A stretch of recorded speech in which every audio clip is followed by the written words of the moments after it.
ಪರಲೋಕದವುಗಳ ಕಡೆಗೆ ನೋಡುವಂತೆ ನಿಮ್ಮ ಆತ್ಮಗಳನ್ನು ವಾಕ್ಯದಲ್ಲಿ ಬಲಪಡಿಸುವ ಅನುದಿನದ ಧ್ಯಾನ. ಇಂದಿನ ಧ್ಯಾನದ ಶೀರ್ಷಿಕೆ ಎಚ್ಚರಗೊಳ್ಳುವ ಸಮಯ. ಈ ದಿನದ ಸತ್ಯವೇದದ ವಾಕ್ಯ: ಮೋಸ ಹೋಗಬೇಡಿರಿ, ದುಸ್ಸಹವಾಸವು ಸದಾಚಾರವನ್ನು ಕೆಡಿಸುತ್ತದೆ. ಇಂಥ ಅಮಲಿನಿಂದೆಚ್ಚೆತ್ತು ನೀತಿವಂತರಾಗಿರ್ರಿ, ಪಾಪವನ್ನು ಬಿಟ್ಟು ಬಿಡಿರಿ. 1 ಕೊರಿಂಥದವರಿಗೆ 15ನೆಯ ಅಧ್ಯಾಯ 33 ಮತ್ತು 34ನೆಯ ವಚನಗಳು. ಸಹೋದರರೇ ಮತ್ತು ಸಹೋದರಿಯರೇ, ಎಚ್ಚರಗೊಳ್ಳಿರಿ. ಸುವಾರ್ತೆಯನ್ನು ಅದರ ಸರಳತೆಯಲ್ಲಿ ಸಾರಿರಿ, ಪ್ರಕಟಪಡಿಸಿರಿ. ನಿಮ್ಮ ಜೀವನಕ್ಕೆ ಶಾಸ್ತ್ರವು ಏನು ಹೇಳುತ್ತದೆ ಎಂಬುದಕ್ಕೆ ಕಿವಿಗೊಡಿರಿ. ನಿಮ್ಮ ನಿತ್ಯ ಸೌಖ್ಯವು ಅಪಾಯದಲ್ಲಿರುವ ಕಾರಣ ನೀವು ಸ್ವಾರ್ಥವನ್ನು ನಿಮ್ಮ ಹೃದಯದಿಂದ ತೆಗೆದುಹಾಕಿ ಅದನ್ನು ಶುದ್ಧ ಮಾಡಿಕೊಳ್ಳುವಂತೆ ಸರಿಯಾದ ವಿಷಯಗಳಿಗೆ ಕಿವಿಗೊಡುವುದು ಅತ್ಯಂತ ಮುಖ್ಯವಾದ ಕೆಲಸವಾಗಿದೆ. ನೀವು ಅತ್ಯಮೂಲ್ಯವಾದ ಮುತ್ತನ್ನು ಹುಡುಕುತ್ತಿರುವಿರೋ? ಸೈತಾನನ ವಂಚನೆಗಳ ವಿರುದ್ಧ ನಿಮ್ಮನ್ನು ನೀವು ಕಾಪಾಡಿಕೊಳ್ಳುತ್ತಿದ್ದೀರೋ? ಅಥವಾ ದೇವರ ನಂಬಿಕೆಯಿಂದ ದೂರವಾಗಿ ವಂಚಿಸುವ ಆತ್ಮಗಳಿಗೆ ಕಿವಿಗೊಡುವವರ ಸಲಹೆ ಬೋಧನೆಗಳನ್ನು ಸ್ವೀಕರಿಸಲು ನೀವು ಸಿದ್ಧರಿದ್ದೀರಾ?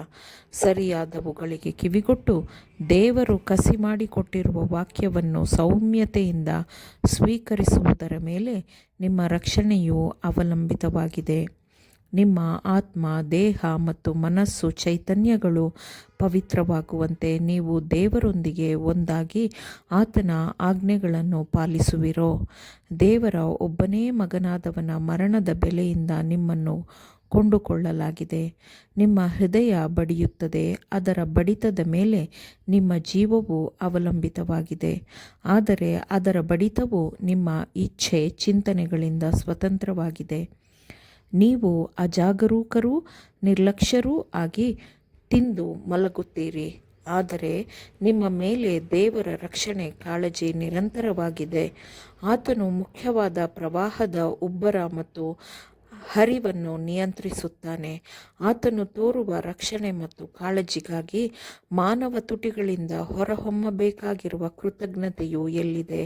ಆತನ ನಿರಂತರ ಕಾಳಜಿ, ರಕ್ಷಣೆಯ ವಿಷಯವನ್ನು ಗುರುತಿಸುತ್ತಿರುವುದು ಎಲ್ಲಿದೆ? ಎದ್ದೇಳಿ, ಎಚ್ಚರಗೊಳ್ಳಿರಿ.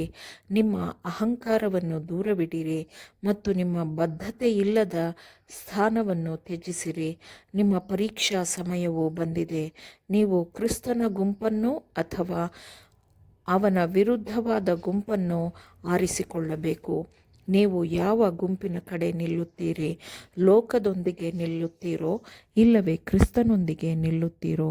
ನೀವು ಸತ್ಯವನ್ನು ಸ್ವೀಕರಿಸುತ್ತಿರುವಿರೋ ಮತ್ತು ನಿರ್ಲಕ್ಷ್ಯತೆಯಿಂದ, ಅಸಡ್ಡೆಯಿಂದ ನಡೆದುಕೊಳ್ಳುತ್ತಿರುವವರ ಗಮನ ಸೆಳೆಯಲು ಆ ಸತ್ಯವನ್ನು ಸಕಾಲದಲ್ಲಿ ಮಾತನಾಡಲು ಸಿದ್ಧರಾಗಿದ್ದೀರೋ? ನಿಮ್ಮ ಮನಸ್ಸಿನಲ್ಲಿ, ಚಿಂತನೆಗಳಲ್ಲಿ ನಿರ್ಣಾಯಕವಾದ ಬದಲಾವಣೆಗಳನ್ನು ದೇವರು ಬಯಸುತ್ತಾನೆ. ನೀವು ಹೊಂದಿಕೊಂಡಿರುವ ಸತ್ಯವು ಜೀವವುಳ್ಳ ದೇವರ ವಾಕ್ಯವಾಗಿದೆ. ಸುವಾರ್ತೆಯ ಪ್ರತಿಪಾದನೆಯನ್ನು ಪೂರೈಸಲು ನೀವು ಏನನ್ನು ಮಾಡುತ್ತಿದ್ದೀರಿ? ನೀವು ದೇವರ ಪುತ್ರರೂ ಪುತ್ರಿಯರೂ ಆಗಬೇಕು ಎಂದು ಸ್ವಾರ್ಥ ನಿರಾಕರಣೆ ಮತ್ತು ತ್ಯಾಗದಿಂದ ತನ್ನನ್ನೇ ನಿಮಗಾಗಿ ಅರ್ಪಿಸಿದವನ ಬಗ್ಗೆ ಕಲಿಯುವ ಅತೀವವಾದ ಬಯಕೆಯು ನಿಮ್ಮಲ್ಲಿದೆಯೋ? ನಿತ್ಯತ್ವದ ವಿಷಯಗಳಲ್ಲಿ ಆಸಕ್ತಿ ವಹಿಸುವಂತೆ ಆತ್ಮಗಳನ್ನು ಉತ್ತೇಜಿಸಲು ನೀವು ಬಯಸುತ್ತಿದ್ದೀರೋ? ನಾಶವಾಗಲು ಸಿದ್ಧವಾಗಿರುವವರ ವಿಮೋಚನೆಗಾಗಿ ಶ್ರದ್ಧೆಯಿಂದ ಮತ್ತು ಬುದ್ಧಿವಂತಿಕೆಯಿಂದ ಹೇಗೆ ಕೆಲಸ ಮಾಡಬೇಕೆಂದು ಕಲಿತುಕೊಳ್ಳಲು ಇದು ನಿಮಗೆ ಸರಿಯಾದ ಸಮಯವಾಗಿದೆ. ಅಂಧಕಾರದ ಬಲದೊಂದಿಗೆ ಯಾವುದೇ ರಾಜಿ ಮಾಡಿಕೊಳ್ಳಬೇಡಿರಿ. ದೇವರ ಆಜ್ಞೆಯ ಪ್ರತಿಪಾದನೆಗಳನ್ನು ಕಲಿಯಿರಿ ಮತ್ತು ಅದನ್ನು ಹೃದಯಪೂರ್ವಕವಾಗಿ ಪಾಲಿಸಿರಿ.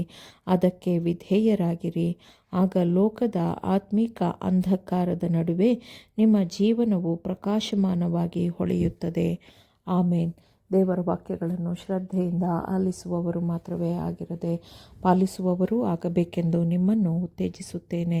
ಪರಿಶುದ್ಧಾತ್ಮನ ಸಹಾಯದಿಂದ ಆಲಿಸಿದ ನಿಮ್ಮೆಲ್ಲರಿಗೂ ಧನ್ಯವಾದಗಳು. ಮತ್ತೆ ದೈನಂದಿನ ಧ್ಯಾನಕ್ಕಾಗಿ ನಾಳೆ ಸಂಧಿಸೋಣ. ಆಮೇನ್.